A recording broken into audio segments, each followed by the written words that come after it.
Frescoes are traditionally defined as paintings done rapidly in watercolor on wet plaster, typically walls and ceilings. But modern fresco artist Cavanaugh has taken this style to places it's never been before with her engaging portraits. I would describe my work as figurative realism. I would describe myself as an expressionist.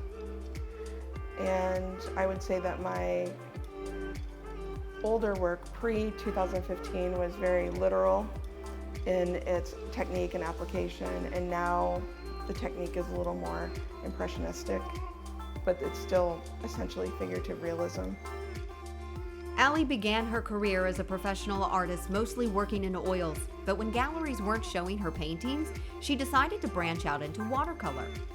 And then at that time, I was painting for a show in Austin, Texas, and when I did like 15 oil paintings, but then when I took those paintings, I also thought, well, I'll frame up these little watercolor paintings just for fun, just put them in the show.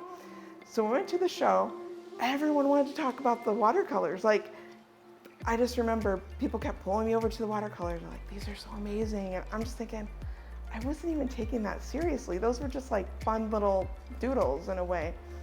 But something clicked in me, and I thought, you know what, there is something in the watercolor that is happening that is sitting differently with people, and that I need to explore that. And there was no turning back. Her oldest daughter became her primary model, and her audience grew. But her success isn't due to the media she uses to paint her subjects. It's her ability to identify and capture a moment in time. I think it's because when I was 2 years old, I lost a lot of my hearing to spinal meningitis. And so I have to read lips and look at body language, you know. I kind of have to look at the whole person, and just being that way, just to communicate, I think it really made me in tune. And what's greater than people?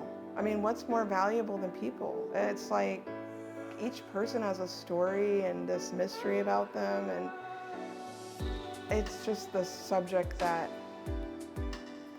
to me is just the best. I love it. You know, start to finish a painting, the first step would be the inspiration. It's the person that I see that I am like, wow, they would be an incredible person to paint. I'm with someone, we're just living life, whatever, and they just do something, you know, the light hits them, and it's like, I just feel it, you know, and I grab my phone, quick shot, you know, just save it and then recreate that when I'm actually trying to gather my material to make the painting. You know, we set up a photo shoot and I try to recreate some of the things that I saw, you know, just kind of in the natural world, and all of my models are people that I know. They're in my life, they're friends, they're family, they're, you know, people in the community, and I take the photos, hundreds and hundreds, just for one painting, and I just study them. I stare for a long time and really try to connect with the face and what kind of emotion, what composition is happening in the body. Sometimes there's not really the perfect photo to work from, but several photos together to get exactly what I want.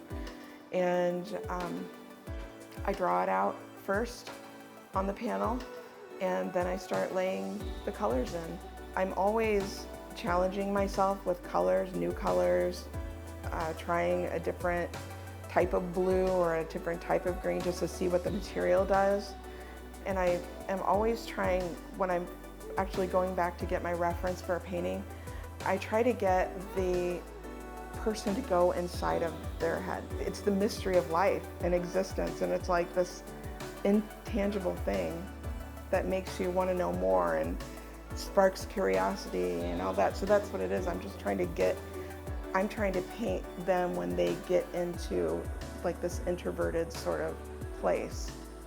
I love painting people, and I've tried doing landscapes and they're not good. But other people, that's where they see the soul, you know, and they paint those things with that connection. So you should definitely be painting what you feel connected to.